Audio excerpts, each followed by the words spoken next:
Hello everyone, welcome back to my channel. आज मैं आप लोगों के साथ नमकीन की रेसिपी शेयर करने वाली हूँ।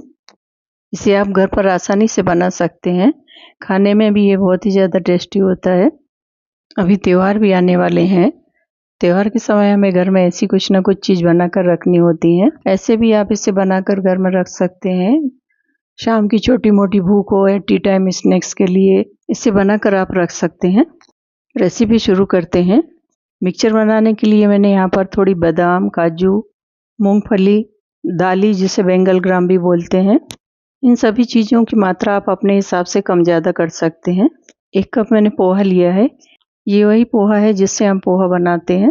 थोड़े से यहाँ पर मैंने कॉर्न चिप्स लिए हैं। नमकीन में कॉर्न चिप्स डालने से भी नमकीन का टेस्ट बढ़िया आता है। सबसे पहले हम यहाँ पर एक मसाला बनाएंगे। मिक्सी का जार लेंगे। जार में 1 चम्मच धनिया, आधा चम्मच जीरा, आधा चम्मच सौंफ, 1 चम्मच हल्दी पाउडर, 1 चम्मच यहाँ पर मैंने कश्मीरी लाल मिर्च ली है, आधा चम्मच यहाँ पर मैंने तीखी वाली मिर्च डाली है, 1 चम्मच चाट मसाला डालेंगे, 1 चम्मच चीनी और 1 चम्मच यहाँ पर मैंने नमक लिया है।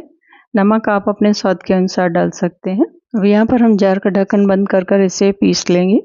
मसाले को हमें बहुत ज़्यादा नहीं पीसना है, सिर्फ इसे हम दरदरा करेंगे, बाकी के मसाले आपस में अच्छी तरह से मिल जाएंगे। यहाँ पर मसाला पिस गया है। अब हम एक कढ़ाई में तेल गरम होने के लिए रखेंगे। तेल अच्छी तरह से गरम हो जाएगा तब हम इसमें मूंगफली के दाने डाल देंगे। गैस का फ्लेम हम मीडियम ही रखेंगे। अब दानों को अच्छी तरह से हम चलाते जाएंगे। हमें अच्छी तरह से क्रैक्स आ गए हैं और इनका कलर भी चेंज हो गया है। अब हम मूंगफली के दाने निकाल लेते हैं। मूंगफली के दाने मैं एक छन्नी में निकाल रही हूँ जिससे कि इसका सारा तेल निथर जाए। अब हम सीखने के लिए दाली डालेंगे। दाली को हमें बहुत ज़्यादा देर तक नहीं तलना है, हमें सिर्फ इसका मॉइस्चर निकलने तक ही तलेंगे। जब दाली सीख जाएगी तो ये अपने आप ऊपर तैरने लगेगी। अब हम दाली को भी एक छन्नी में निकाल लेते हैं। कढ़ाई में जो एकदम नीचे नीचे दाली बैठी हुई है उसे हम निकाल कर बाहर कर देंगे। यहाँ पर दाली और मूंगफली तल गई है। अब हम कढ़ाई में बादाम डालेंगे। बादाम को हम थोड़ी देर के लिए तलेंगे। जब बादाम थोड़ी देर तल जाएगी तब हम इसमें काजू डाल देंगे। बादाम को तलने में थोड़ा ज़्यादा टाइम लगता है, काजू जल्दी ही तल जाते हैं। यहाँ पर काजू का कलर भी चेंज हो गया है। अब दोनों चीज़ों को हम एक झारे में निकाल लेंगे। यहाँ पर काजू और बादाम भी तल गए हैं। अब हम तेल को अच्छी तरह से गर्म करेंगे। इसमें हमें कॉर्न की चिप्स डालना है। कॉर्न की चिप्स जब भी आप तलें तेल अच्छी तरह से गर्म होना चाहिए। कॉर्न की चिप्स भी उलट पलट कर अच्छी तरह से तल लेंगे। इसे भी हम अब छन्नी में निकाल लेते हैं। एक बार जब कॉर्न की चिप्स तल लें तब थोड़ी देर के लिए तेल को वापस अच्छी तरह से गर्म होने दें। तभी हमें दूसरी बैच के कॉर्न की चिप्स डालना है। यहाँ पर मैंने दूसरे बैच के भी कॉर्न के चिप्स डाल दिए हैं। इन्हें उलट पलट कर अच्छी तरह से हम इन्हें तल लेंगे। अब इन्हें हम एक छन्नी में निकाल लेते हैं। तले हुए मक्के के पोहे को हम उसी बर्तन में डाल देंगे जिसमें हमने बाकी की चीज़ तल कर रखी है। अभी ये चीज़ें गर्म है तो हम गर्म में ही इनमें मसाला डालेंगे। हमने जो मसाला पीस कर रखा था उसमें से हम 1 चम्मच भरकर मसाला डाल देंगे और सभी चीज़ों में अच्छी तरह से मसाला मिलाएंगे। मसाला हमें हल्के हाथ से मिलाना है जिससे कि कॉर्न की चिप्स टूटे ना।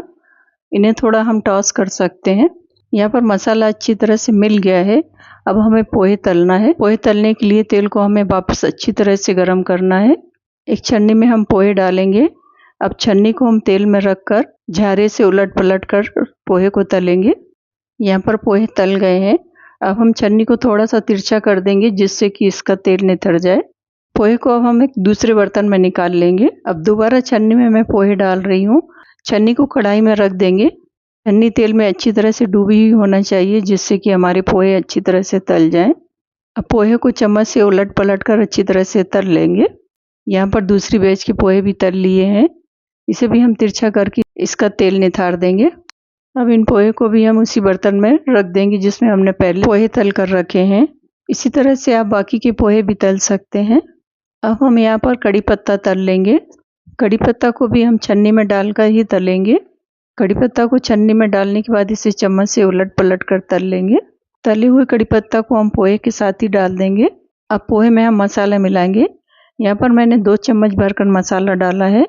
पोहे में भी हल्के हाथ से मसाला हमें मिलाना है। पोहे में मसाला मिलाने के बाद अब हम बाकी की चीज़ें भी पोहे के साथ ही मिक्स कर देंगे।